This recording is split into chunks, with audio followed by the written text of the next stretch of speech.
Evelyn worked in a tall, glittering building where no one ever noticed her. She wore a dark green uniform and moved quietly through the halls, her cleaning cart rumbling softly behind her. Every morning, she scrubbed floors, polished desks, and emptied trash cans, blending into the background like a shadow.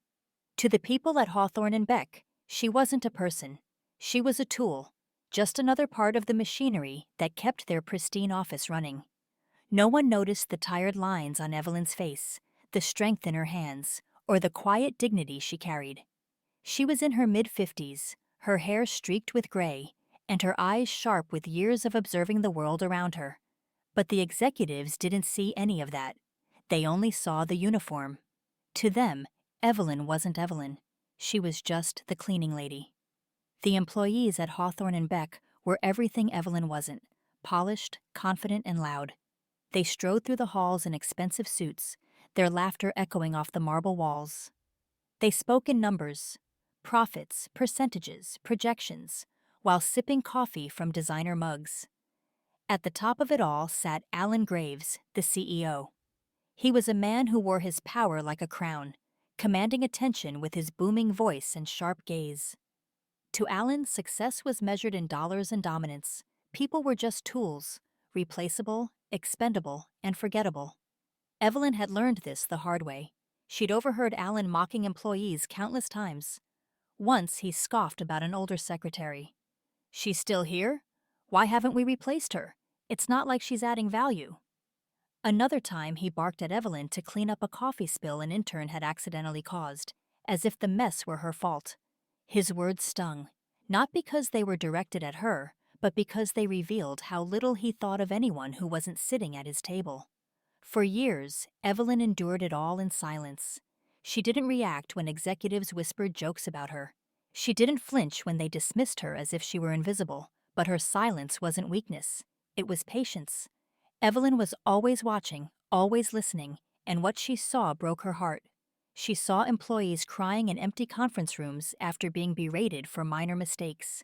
She saw promotions handed out to loud voices, not hard-working ones. She saw layoffs handled with cruel efficiency, lives upended with nothing more than a cold email. And she heard the laughter, laughter that spoke of disdain for the very people who kept the company afloat. One night, Evelyn overheard two senior managers in the executive lounge, their voices carrying through the glass doors. "Some of these people act like their jobs matter," one of them said, laughing. "They're so replaceable." Evelyn froze, her hand tightening on the mop handle. She wasn't angry for herself. She was angry for everyone who had ever been treated like they didn't matter.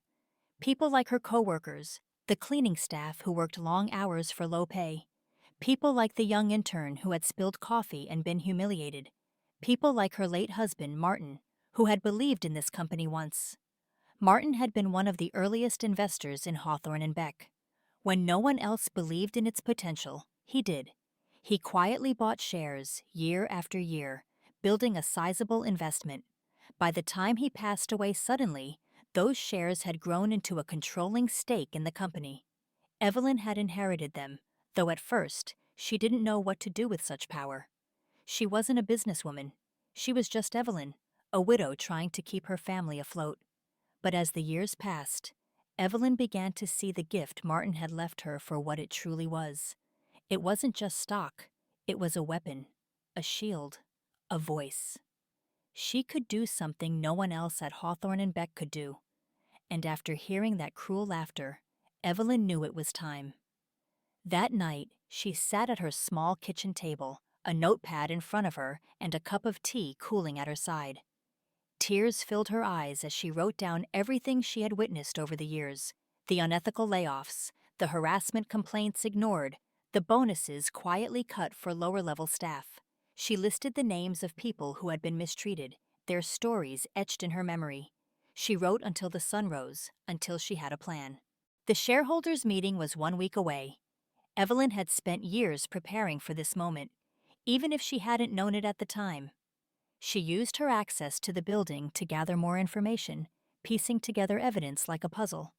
She reached out to old friends, lawyers, analysts, former employees who had left the company bitter and angry. Together, they built a case so strong it would be impossible to ignore. On the morning of the meeting, Evelyn pushed her cart through the halls as she always did. The executives barely glanced at her, their minds filled with thoughts of profits and power. The boardroom was already filled with the company's most influential figures when Evelyn stepped inside. Alan Graves sat at the head of the table, his smirk as confident as ever. No one noticed her place a pitcher of water on the side table. No one noticed her straighten her back, her eyes scanning the room with quiet resolve. But when she spoke, her voice cut through the air like a blade. "Excuse me," she said. The room fell silent. Alan looked up, frowning. "We're in the middle of something," he said dismissively. "I know," Evelyn replied. Her voice was calm, but it carried a weight that silenced even Alan's arrogance. "That's why I'm here." Alan leaned back in his chair, smirking. "Unless you're here to clean, I suggest you leave." Evelyn reached into her cart and pulled out a folder, placing it on the table in front of him. The Hawthorne and Beck logo gleamed on the cover, along with the words "Shareholders Report." "This," she said, "is proof. Proof of the unethical practices, the mistreatment of employees, and the corruption that has thrived under your leadership." Alan's smirk vanished. "Who do you think you are?" he snapped. Evelyn looked him in the eye. "I'm the majority shareholder of Hawthorne and Beck, and today, I'm firing you." The room erupted in chaos. Alan tried to argue, his voice rising with desperation, but the evidence was damning. The board members, stunned into silence at first, quickly realized they had no choice. Within the hour, Alan Graves was escorted out of the building, his protests echoing down the halls. The news spread like wildfire. By the next morning, everyone knew the truth. The cleaning lady, the woman they had ignored for years, had been the most powerful person in the company all along. Evelyn didn't bask in the attention. She got to work, implementing changes that shook the company to its core. She raised wages for the cleaning staff and other overlooked workers. She brought in a third-party watchdog to handle harassment complaints. She held town hall meetings where employees could share their experiences without fear. For the first time in years, Hawthorne and Beck became a place where people felt valued. One afternoon, the young intern who had spilled coffee stopped her in the hallway. "Thank you," he said, his voice trembling. "You've changed everything." Evelyn smiled, her heart full. "No," she said gently. "We've changed everything. Together." As she stood outside the building, looking up at its towering glass walls, Evelyn felt something she hadn't felt in years. Peace. She had spent so long being invisible, but now she had shown the world what she was capable of. She had proven that even the quietest voice could create a storm.